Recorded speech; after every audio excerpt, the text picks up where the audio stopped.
요요가 없는 다이어트를 할 수 있습니다. 내 현재 상태를 알아내는 지피지기 단계를 끝났다면 이제는 내가 어느 방향 목적지로 갈지 내비게이션 설정을 하는 방법을 갈 거예요. 2달에 10kg를 빼겠어. 혹은 한 달에 10kg를 빼겠어. 이렇게 설정을 하시는 분들이 많으셔서 오늘 첫 번째 계획하는 방법에는 목표 설정을 먼저 안 할 거예요. 목표 설정을 먼저 안 하고 내 기초대사량을 기준으로 일단은 얼마만큼을 하루에 태울 수 있는지, 얼마만큼을 먹을 수 있는지를 한번 체크를 해볼 거예요. 그래서 내가 가능한 선에서 얼마만큼을 뺄 수 있는지로 접근을 해야 무리하지 않고 요요가 없는 다이어트를 할 수 있습니다. 자, 그러면 챕터 1. 본인의 기초대사량을 파악합니다. 아까 우리 인바디를 찍어야 된다고 얘기를 했던 이유가 여기에 있어요. 왜냐면 인바디로 기초대사량을 아는 게 가장 간단해요. 옆에 보시면 나올 거예요. 기초대사량 얼마 이렇게 나온단 말이에요.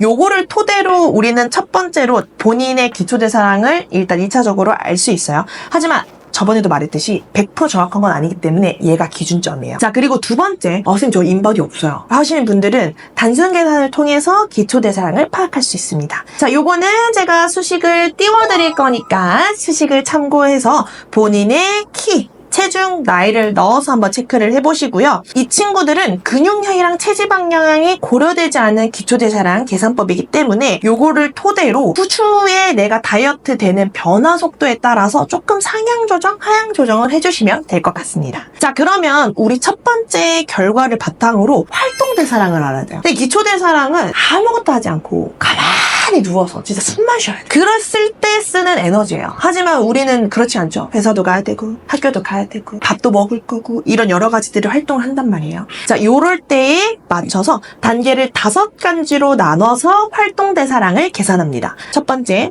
저는 활동 별로 안 해요. 운동도 안 해요. 그냥 진짜 집 회사만 해요. 하는 경우. 두 번째, 가벼운 활동. 그래도 저는 걸어서 얼마 이상 걸어서 출근해요. 학교 가요. 그 다음에 운동은 일주일에 한 하루에서 3일 사이로 하는 것 같아요. 요런 정도. 세 번째, 보통 활동을 하시는 경우.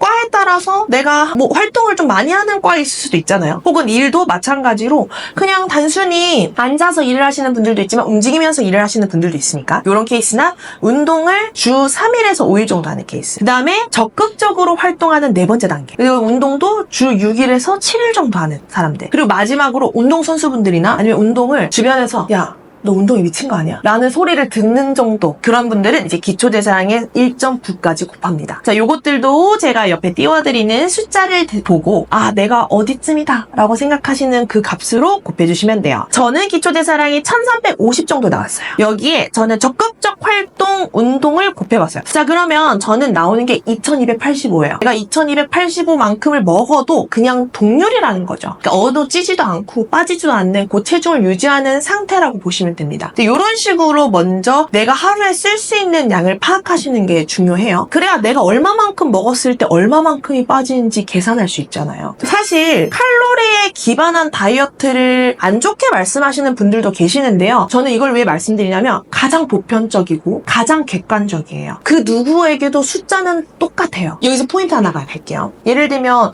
저는 근육량이 많지만 근육량 적으신 분들은 기초대사량 1200도 안 나오시는 분들도 계시거든요. 그런 분들이랑 저랑 사실 해봐야 200~300밖에 안 나겠죠? 그럼 밥 한 공기도 차이 안 나는 거 아닌가요? 자, 근데 봐봐요. 여기서 활동지수를 곱하니까 값이 엄청 커지죠. 그래서 기초대사량이 중요한 겁니다. 그렇기 때문에 제가 늘 말씀드렸지만 건강하게 운동을 하면서 근육량을 올리면서 다이어트 하는 게 중요하다고 말씀드리는 겁니다. 활동 에너지, 운동 에너지는 애매하시다면 여러분들 요새 스마트워치 많이 쓰잖아요. 그걸 통해서 한 일주일이나 2주일 정도 한번 활동 상태를 체크해 보시는 것도 좋아요. 그래야 내가 하루에 어느 정도 몇만 보 혹은 몇천 보 걷는지, 그 다음에 내가 그 외에 운동을 할 때 어느 정도 에너지를 쓰는지. 나는 운동 힘들게 했어. 많이 했다고 생각했는데 생각해보면 막 30분 동안 100kcal도 못 쓰는 경우도 있어요. 이제 그런 것들을 객관적으로 체크를 한번 할 수 있기 때문에 다이어트 할 때는 이런 기기들을 활용해보는 게 좋습니다. 그 다음 얼마를 먹을 수 있는지를 계산을 해야겠죠. 그럼 볼게요. 표준 체중 범위 내에서 다이어트를 한다, 손. 자, 요런 경우 본인의 기초대사량보다 좀 높게 드시고요. 활동대사량보다는 좀 낮게 드시는 걸 권장드립니다. 왜냐하면 식단 칼로리를 만약에 내 기초대사량보다 낮게 먹어요. 그러면 생각보다 근육에 손실이 조금 생길 수 있어요. 근손실 별로 안 온다던데? 이렇게 생각을 하시겠지만 그 1kg, 2kg 만드는 게 힘든데 사실 100g, 200g 사라지는 거 굉장히 소중하잖아요. 그렇기 때문에 여러분들의 소중한 근육을 지키기 위해서 기초대사량보다는 조금 더 많이 드시고 대신에 활동대사량보다 적게 먹는 그 범위를 설정하시면 좋습니다. 자, 아까 그리고 첫 번째로 말씀드렸던 것 중 하나가 7,700kcal가 체지방 1kg라고 했죠. 그러면 만약에 내가 일주일 동안 체지방 1kg를 빼고 싶어. 좀 사실 힘들어요.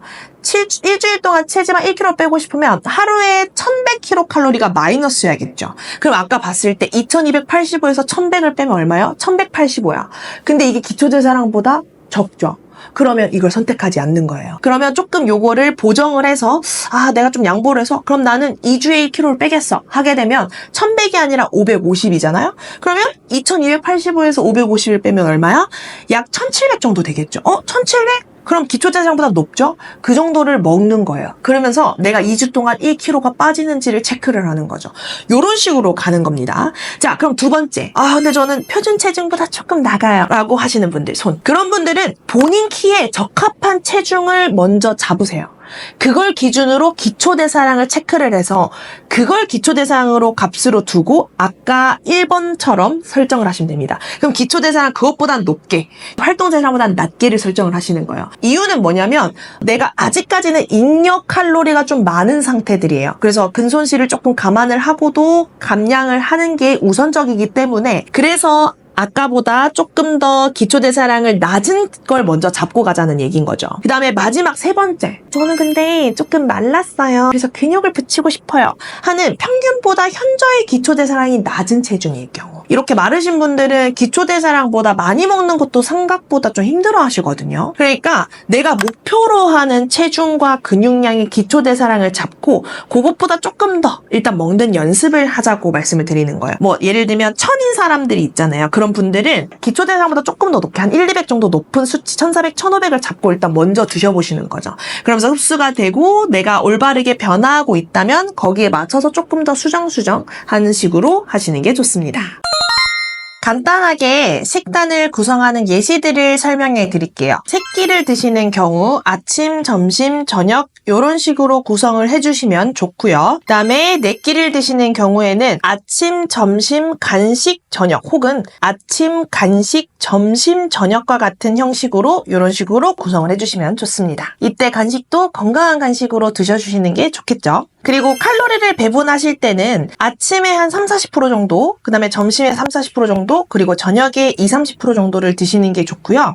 혹은 4끼로 나눠 드실 때는 1식, 2식에서는 25%에서 30% 정도, 그 다음에 3식, 4식에서는 20에서 25% 정도로 나눠서 계산을 해주시는 게 좋아요. 몰아서 드시는 것보다 식사 사이 간격을 최소 2시간 반 혹은 4시간 정도 이렇게 잡고 식사를 해주시는 걸 권장드립니다. 왜냐하면 식사를 할 때 흡수할 수 있는 탄수화물과 단백질의 양은 시간마다 정해져 있거든요. 첫 번째는 한 2시간에서 3시간 주기에 맞춰서 혈당의 그 주기가 있기 때문에 충분히 내가 흡수를 하고 어느 정도 혈당이 안정화된 상태에서 또다시 들어가 주는 게 내가 탄수화물을 잘 흡수하고 잉여 탄수화물을 많이 남기지 않는 가장 좋은 방법이고요. 두 번째 단백질도 전에 말씀드렸듯이 내가 한 번에 흡수를 할 수 있는 단백질의 양이 2-3시간마다 좀 정해져 있어요.